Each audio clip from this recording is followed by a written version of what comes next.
Yup, I now have 5 boats, which, truthfully, is exactly one more than I need. So why the new one?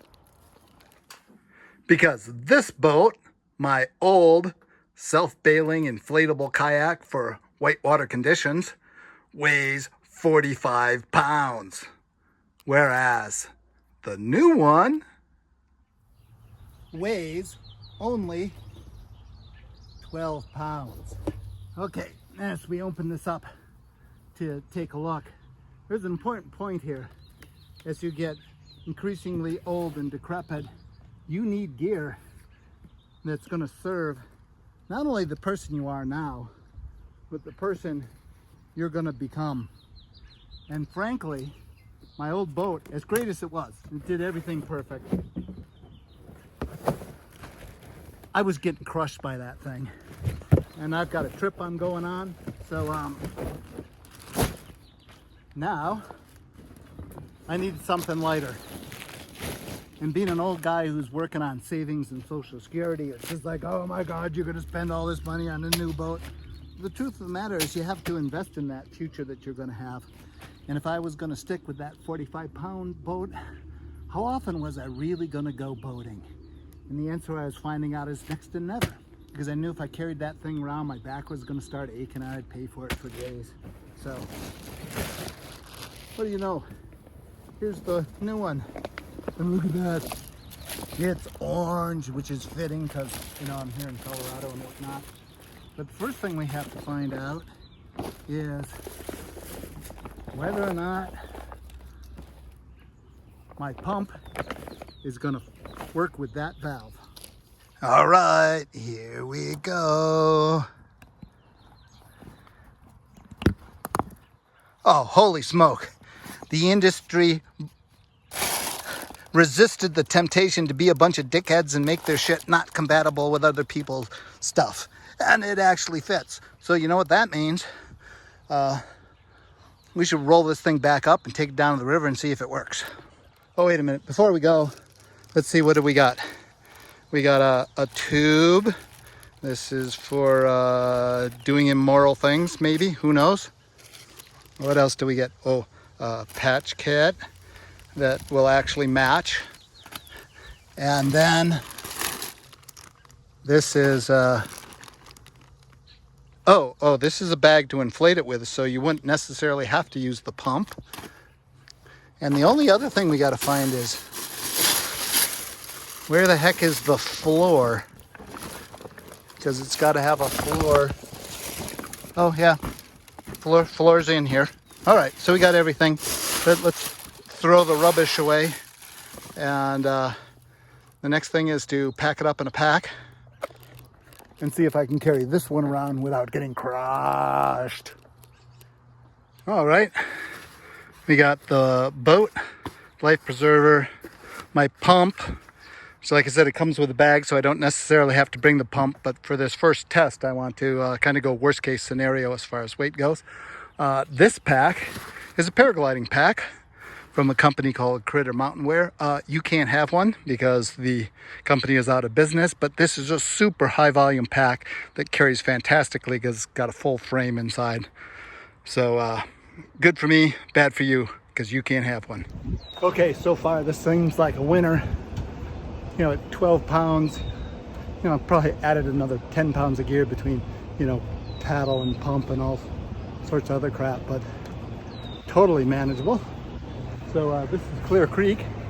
This is the bottom bit that we're gonna go over, and then way up there towards Clear Creek Canyon is where we're gonna put in. Go down, there's some little drops there in the kayak course. We're gonna see how it goes. Better work. Otherwise, I'm gonna have to walk all the way back here. For you out of towners, this is where Coors beer comes from, right there. And remember they talk about Rocky Mountain spring water.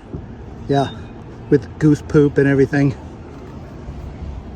Actually, that water doesn't come out of Clear Creek. It comes out of a well in the side of South Table Mesa there. Just so you know, next time you're sitting down for a brew. Okay, you see those fish? During the runoff, when the river swells up, those fish go swimming. So at this point, the river is still pretty low, it looks like, but there's enough water for me to float. Well, here's the thing about any river trip, is you got to get to the top of the river to come down the river. And that's what today is all about. I know my 45-pound boat, I can't carry this up here. And I tried a 26-pound boat. It was close. This 12-pound boat, though, this seems pretty good, even with all the extra gear. So let's get up there and get in there, see if the thing works. All right. After, I don't know, half an hour, 40 minutes hiking, here we are where I'm gonna put in for my little paddle down the river. I gotta say, the weight's fine. What I'm more finding out is that, I'm a tad bit out of shape because of the winter. I don't really carry packs much. I'm at the ski resort and whatnot, but this isn't too bad. So let's lay out the old boat, see if we can fill it full of water and give it a go. Okay, my pump did work, but it's a leaky piece of crap. So my boat's a little softer than I'd like, but it's time to get in and go. One good thing about filming is you get to put lots of new scrapes immediately into your boat, because of course you're not paddling or looking where you're going.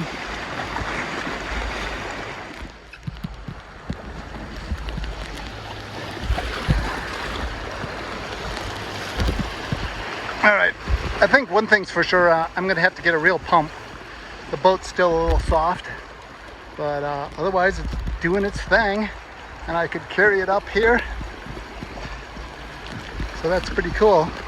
This is of course a short little packraft, so it takes a lot to maintain direction.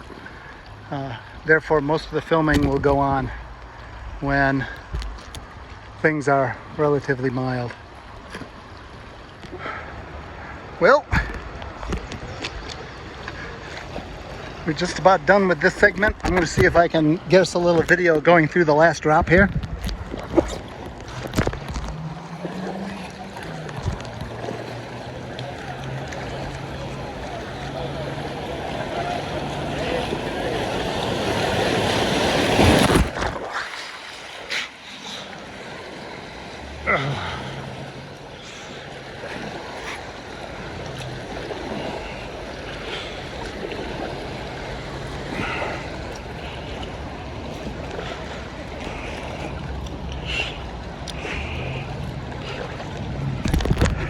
Oh, there we go. Pretty much filled up the boat.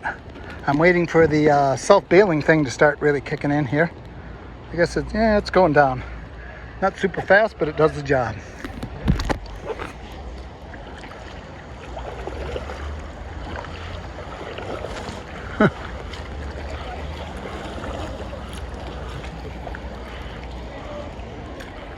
And there's Coors.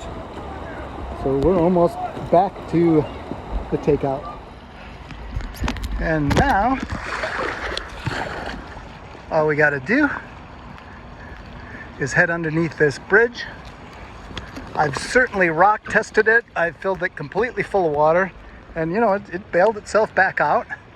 So that's kind of cool. I'm not used to how the boat responds, so I hit more rocks than I should, but that will come with time. And I do have to adjust the seat because I'm way too far forward. My legs are kind of cramped here. And this is the extra large boat, so there should be plenty of room, just not the way I set it up.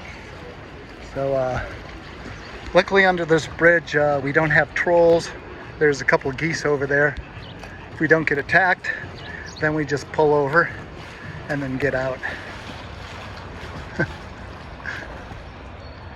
You'll see over on the bridge here, it's got a great big danger, danger.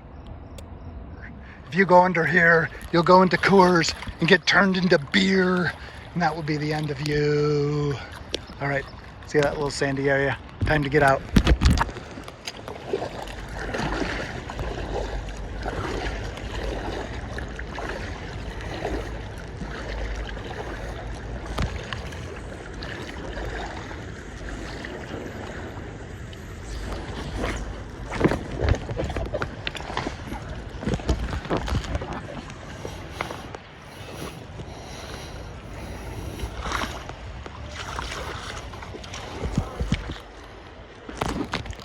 Okay, and we are out.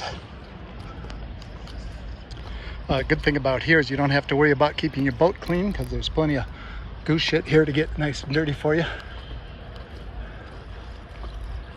I think I'm going to set up shop over here at the picnic table. Then I won't have to have my boat and goose shit. All right, I got back in the boat to adjust the backrest, and now my feet are way more comfy. So I think this is good. I've yet to be attacked by geese, although that one looks suspicious to me. So I think it's time to roll this thing up and head on home. All right, the next test I want to do is did the stuff inside the screen door on the submarine actually stay dry? So let's give it a yank open. Ooh, air comes out. Let's see. Oh yeah, there's the towel. It's bone dry. Pants legs, also bone dry. Socks, bone dry. Huh. What do you know? You can put a screen door on a submarine. Well, the boat passed all its tests. I filled it full of water and it all drained out. I paddled it down and I bounced it off a few rocks. I carried it all the way up to the top of the river without dying. Now I'm carrying it back to the car. So I'd say NRS Neutron Orange Extra Large. The thing checks all the boxes. So not only can I have fun with this now, but because it's so damn late, as I get older, I'll still be having fun with it. So stay tuned, because next week I'm going to figure out how to fill this full of camping gear and take it down the Champa River in New Mexico for the next big adventure.